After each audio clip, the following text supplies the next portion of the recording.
Very good. But I'm going to tell you now, right? Openly and honestly, okay? Yes. Your English is excellent. And yeah, your review.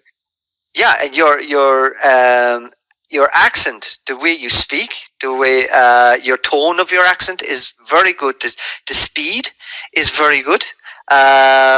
So I can understand you 100% when you're talking. So there has been nothing in the conversation that I would have said, oh no, oh God, no, he shouldn't have said it that way, or there's been none of that. And like, you'd have to sit next to me, honestly, for a day, and kind of be on this side of the camera, and then you'd understand where you are on your English language journey. And you're doing brilliant. You're doing very well.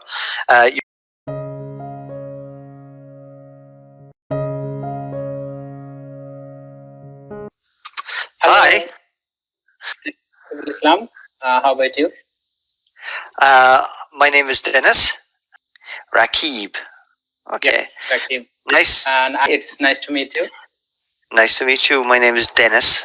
Yeah, I just check your descriptions. I just saw that you are from Ireland, right? That is correct. That is correct. Yes. And where are you living right now? Currently, where are you living? I'm living in Italy at the moment, near Genova. Yeah. So I've been living here since February 2020. So I just arrived. Okay. So are you still in lockdown? So in Bangladesh, it's yes. Like you have to stay at home. Okay. Yeah. Well, you have to stay at home. Okay. They have lifted restrictions. A good bit in Italy now. So basically, we can go out and dine in restaurants. We can go to different regions now, and they're allowing tourists in. So Italy is doing better right now. Italy is doing better, yeah. But I suppose because it was the first to announce. At the very beginning of pandemic situations, we were I think all the peoples around the world are worried about Italy because they are having a hard times living at the very beginning of pandemic situations, and it worried for everyone for taking their life. So exactly. Well, so you see, nobody knew exactly how. Yeah, dangerous. Dangerous. Yes, because it was the first place outside that it came alive, really, or broke out. So and the information from China was not very good. So it never is very good. But that is their political circumstance, or So for Italy was like the whole world was looking at Italy to say, "Oh, at the very beginning." Yeah. Oh no, what's going to happen? So we all were, I mean, even for us here, like I had just moved here, so I'd moved over here to my girlfriend, and like we were going to live in the city because she had a job, and I staying in Italy for a long time. Yes, yeah. We're very happy here. Yeah.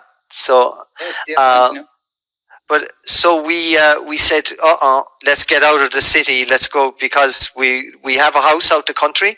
So we moved out to the house out in the country. So like now, we're in this region we're in. There are zero cases of COVID. I'm happy to hear that. But about Bangladesh, we are suffering a lot right now because the pandemic situation is getting worse than worse. I don't think so. We are going right now. Please pray for us as I think we are going to getting better by the time. But I think this time is not really good for us, for everyone. We live in Bangladesh right now. But I think. can I ask you something about the pandemic situation, because it pops up, and I think we can talk about the pandemic situation right now. Yeah, that's okay. There's no problem. Yeah, can you express your feelings about the whole pandemic things, how it how worried about it is, and how dangerous it is for human life? Well, basically, from what I can see, from what I can see in the statistics that are going on, that it's basically the older the people are, the more susceptible, the weaker the people are, the more susceptible they are to dying from the COVID. And as not only the underlying issues already. So I think it was an epidemic that was totally unexpected and not well. I suppose we're never prepared as much as every government will say, "Oh, we're prepared for everything." I don't think we were. Any country was prepared. Yeah, I also think the same way, that we are not prepared for anything like that, because we don't know even what's going to happen in the next. Yeah, so it's kind of what you have is that you already had a medical service in every country that was under pressure, that it was always, because a lot of it is government sponsored, a lot of it, you know.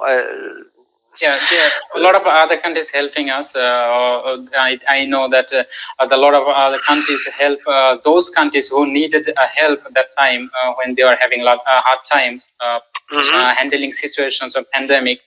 I heard about India. It's my neighborhood country, and a few months, 1 month later, 1 month before, I must say, 1 month before, they were having a disaster. A lot of country all over the world help them to recover that situations. So can I ask you one thing about the pandemic situations advice? Like, what would be your advice for the citizens of the country we are living, or any of the citizens of the world about the pandemic situation? How we should act on it as a citizen or as a human?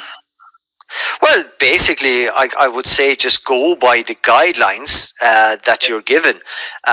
So, you know, protect your family, wash your hands as often as you can, keep distance, social distance for the meantime. If you have elderly family, you know, limit your visitations, or maybe select one person that would visit them directly, or bring them to your house, you know, so that they could be looked after. Now is the time to be looking after your family, you know. And I would stick to the guidelines, as much as I mightn't agree with the guidelines. The thing is that, like, you know, I don't know. I'm not on the front line. I don't see the people suffering. I'm not seeing how they're reacting to different medications, and you know, I have an outside understanding, but you know, I'm not medically trained. Yeah, I know that. Yeah, it was just friendly conversations. I was just asking you about your feelings on it. Yeah. I listen. Look, it's like anything. It's family first. Protect your family. Yeah. You know, and look after your nearest, and look out for elderly neighbors that might be on their own, that might be isolated, because they won't have family visits now, you know, because everything's on lockdown. So basically, if you have situations like that, just become aware. And like, if you notice that nobody's visiting there, like, these people might be afraid to go out and get shopping, go out and get basic foods. So, you know, it might be no harm in dropping a note or making a phone call, just to say, listen, I'm not wanting to get involved in your business, but if there's anything I can do to help, let me know. You know, and that's all you have to do, really. We have to be careful as much as we can. Well, this is it exactly, you know. But we have to look after everybody else as well, especially younger people like yourself. Really, that's a fit person. That kind of, you know, you need to start getting conscientious about who's not there in this neighborhood at the moment. Like, look after your family first. That is the most important. But yeah, that's the most important part of as a part of the family, because we have to protect our family at the very beginning, because exactly. this would be our first priority. Because we are all living just for the family, because I love my family at top most priority. They are mine, because I am doing what I am doing just for them, just to make them happy. That's my that would be my top priority. And I think something about the pandemic situation is some people act on it really well, but some people are just kind of I don't know, the stubborn peoples, I guess. They are not listening to the government who they provide. They are telling something, please, you have to stay home to keep safe, to keep yourself safe and to keep others safe. But I think all the peoples in the world are not listening well in the government who are giving advice, and that's why it's getting worse and worse. I think this way. Well, you see, okay, I think. Yeah, but people are always going to question their government, you know, because you know, like, because there is so much evidence that they've actually said things before that weren't completely true, or it was said for a reason. So it leaves kind of suspicion always in people's minds, you know. So so yes, question everything, always in your life, question everything. But basically, but keep safe while you're doing it. So if somebody is saying to you, you know, do the recommendations, but never stop questioning. Never stop. Yeah, when I'm starting on something, because I have asked you many questions about pandemic situations. It has been my pleasure, or it has been my way of learning that. To ask questions what exactly I don't understand or what exactly I don't know. So I would love to hear about that, because if I got the information about that particular topic, then I can say something about that particular topic, and that is the best way of learning. I have learned English this way. As you know that I think I don't know how my sound, how good my grammar is, but I think I made a quite a lot of improve by listening a lot of tons of listening I had in my previous years, and that helped me quite a lot. Very good. But I'm going to tell you now, right, openly and honestly, okay? Yes. Your English is excellent, and your review. Yeah, and your accent, the way you speak, the way your tone of your accent is very good. The speed is very good. So, you know, I can understand you 100% when you're talking. So there, and you haven't. There has been nothing in the conversation that I would have said, oh no, oh God, no, he shouldn't have said it that way, or, you know.